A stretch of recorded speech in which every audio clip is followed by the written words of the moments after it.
A gente recolheu muitas brincadeiras, por exemplo, brincadeiras de roda, não são só brincadeiras de rodas do Brasil, a gente também traz brincadeiras de outros países, também é uma forma da criança conhecer minimamente, né, a cultura de outros países, ou pelo menos localizar no mapa onde fica aquele país, né, onde as crianças brincam de determinadas maneiras, né. No caso, por exemplo, de brincadeiras africanas e brincadeiras indígenas, eu recomendo muito para os meus alunos que não basta trazer uma brincadeira de origem africana ou indígena para a gente achar que a gente está trabalhando com conteúdos racistas, né? Ou conteúdos... como é que eu falo? A gente tem que entender, né? Entender que a partir de uma brincadeira indígena, a gente pode entrar um pouco mais na raiz daquele povo que brinca daquela forma, né? A origem, localiza no mapa onde está esse povo, faça uma sequência didática, né? Você enriquece a partir da brincadeira, como eles se vestem, como eles se pintam, né? Em que situação política eles se encontram, trazer um pouco dessa consciência tão importante da preservação, né? Das florestas, destes povos fundamentais, originários, né? A mesma coisa com as brincadeiras africanas, localizar um pouco na África o país, né? A criança tem uma ideia da África como um grande país, sendo que é um continente. Então, trazer aquela brincadeira do Congo, como é esse país, onde é esse país, né? Como as crianças falam, né? Tem sites interessantíssimos, né, como o Isa Mirim, dos indígenas, né? Um site onde as crianças podem ver um monte de outras crianças brincando, né? Tudo isso é um projeto de inclusão e de alteridade e de sociabilidade, né? As brincadeiras, elas trabalham muitos aspectos, né? Além do cognitivo, né? Que tantos autores, educadores já falaram e aprofundaram, né? Nesse aspecto cognitivo tão importante, né, que a criança desenvolve, como corporalmente, evidentemente, né, simbolicamente, né, as brincadeiras trazem tantos conteúdos e um deles importantíssimo é o conteúdo da sociabilidade, né, das crianças conviverem entre elas, com elas mesmas, com regras, como é que faz isso, né, como é que eu aceito ganhar ou perder, né? Onde fica a minha timidez ou a minha inibição, né? Então, são momentos que o professor propõe e o professor tem que estar muito atento, né? Tem que estar junto nessas brincadeiras com regras, brincando, né? Brincando junto, e um olho no grupo e o outro olho nas crianças individualmente, né? Eu percebo, já dei muito tempo de aula para crianças pequenas, né? Mas eu percebo entre os jovens adultos, que são meus alunos de pedagogia, eu percebo nas brincadeiras, né? Eu acho que volta muito um espírito infantil, então naquele que só quer ganhar, naquele que quer estar sempre no meio da roda, aquele que quer chamar atenção o tempo todo, né? Assim como o tímido, o retraído, né? O que tem medo, não quer se expor. Como a gente lida com isso, né? É preciso acolher, né? Tanto esses extremos, né? Daquele que só quer aparecer, como o tímido que não quer saber, né? Como outros fatores que a gente vai, psicológicos, né? Sociais, que a gente vai percebendo nas brincadeiras, né? Então é sempre um olho no geral e um olho que capta, né? Como está este serzinho, seja ele criança ou adulto, nesta brincadeira, né? como a gente quer que essa pessoa esteja bem, né? Que esteja se sentindo bem, acolhida, né? E à vontade. Então, para dar algum exemplo, né? Teria muitos exemplos para dar, mas é que é um exemplo muito recente, né? De uma aula que eu dei, que era um jogo, é o Jockey Po, que é muito conhecido, mas é um Jockey Po que tem uma corrida, né? Tem um time de cada lado, sai uma pessoa e outra, né? Tem um percurso entre os dois times, sai um de um lado, sai outro do outro, joga a Jockey Po, quem ganha continua, porque o objetivo é chegar no time de lá, né? E então a pessoa continua, daí sai outro do time, joga de novo, né? Quem perdeu volta para a fila do próprio time. Enfim, né? Poderia explicar aqui com mais calma, mas só para dar uma ideia, que os alunos, por saberem jogar Jockey Po, entenderam muito rápido essa dinâmica, né? De correr, né? De seguir o caminho, de trocar, né? Por outro lado, assim, logo que começou a brincadeira, eu percebi uma aluna assim, muito perdida, né? Ela não estava entendendo nada do que estava acontecendo. Ou seja, né, a gente já dá por certo que todo mundo brinque e saiba as regras do Jockey Po.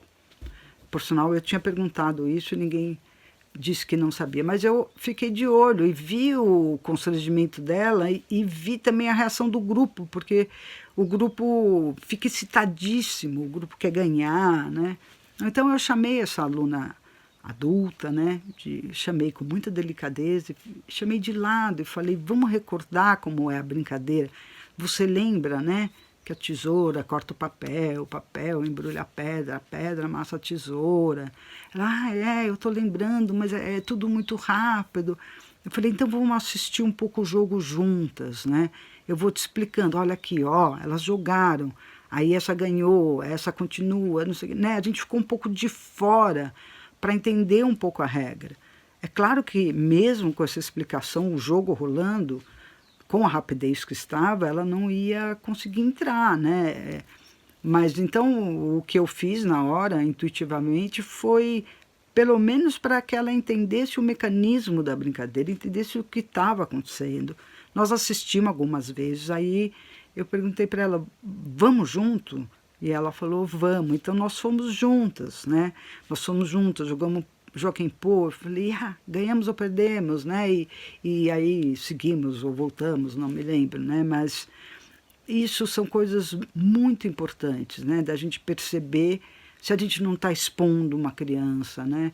Se a gente não está passando por cima, se a gente não está forçando, né? São tantos detalhes, né? Se não está acontecendo um bullying também, porque aquela criança não ajuda o grupo a ganhar, né? Tudo isso são motivos para conversas, né? A partir das brincadeiras com regras, né? Essas que eu estou falando.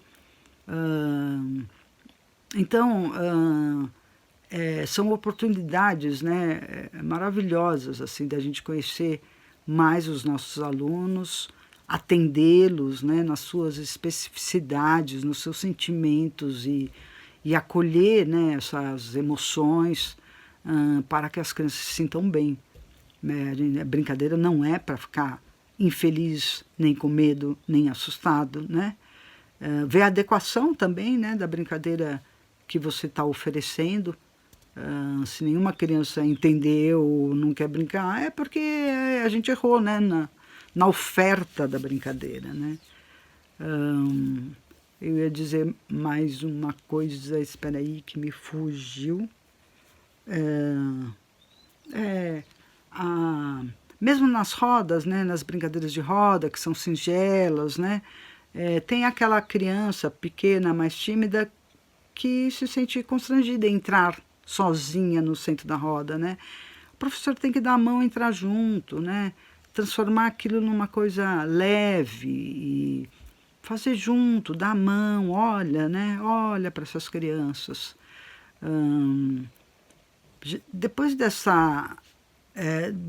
disso que aconteceu nessa brincadeira de Jockey Po, na sala de aula de pedagogia, nós fizemos, a gente sempre depois que brinca, a gente senta, né, para conversar, a dinâmica da brincadeira, né? Enfim, e também como adaptar essa brincadeira para determinadas idades, em que momento oferecer as brincadeiras, enfim, né? E tudo que surge ali a gente tematiza justamente porque esses alunos estarão em sala de aula, né? Alguns já estão, inclusive, né? Então, eu pedi licença para esta aluna, né, que ficou perdida no jogo, eu pedi licença para expor o que aconteceu com ela, né? Inclusive eu pedi para que ela dissesse do seu sentimento, né? Foi muito bonito, né, poder tematizar isso com adultos, porque ela se sentiu constrangida, ela se sentiu não se sentiu acolhida pelo time, evidentemente, estava todo mundo atropelando, ela achou que ela estava atrapalhando, e etc, etc, né?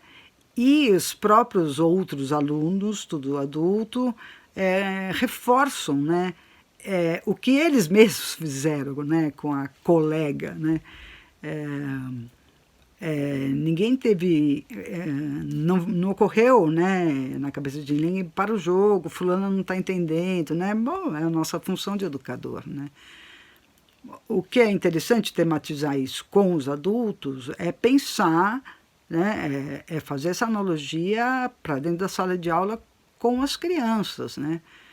Falei, esse tipo de situação, da criança não está entendendo a regra, está se sentindo por fora, né? E esse tipo de situação vai acontecer repetidas vezes. E o que vocês vão fazer, né? Como vocês vão agir? Eu acho que esse olhar individual, mesmo numa situação coletiva, muitos alunos dentro da sala, a gente sabe a tragédia que é trabalhar com 30, 40 crianças, né? Tudo errado, né? A gente teria que lutar politicamente para que essas não fossem as condições de aula, né?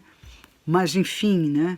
Se é assim que temos que trabalhar por enquanto, paralelamente a uma luta política para mudar essa situação, a gente tem que ter um olhar para captar quem não está bem, né? Quem não está se sentindo bem, e atender aquele chamado, né? Ou aquele silêncio, aquele constrangimento, atender, né?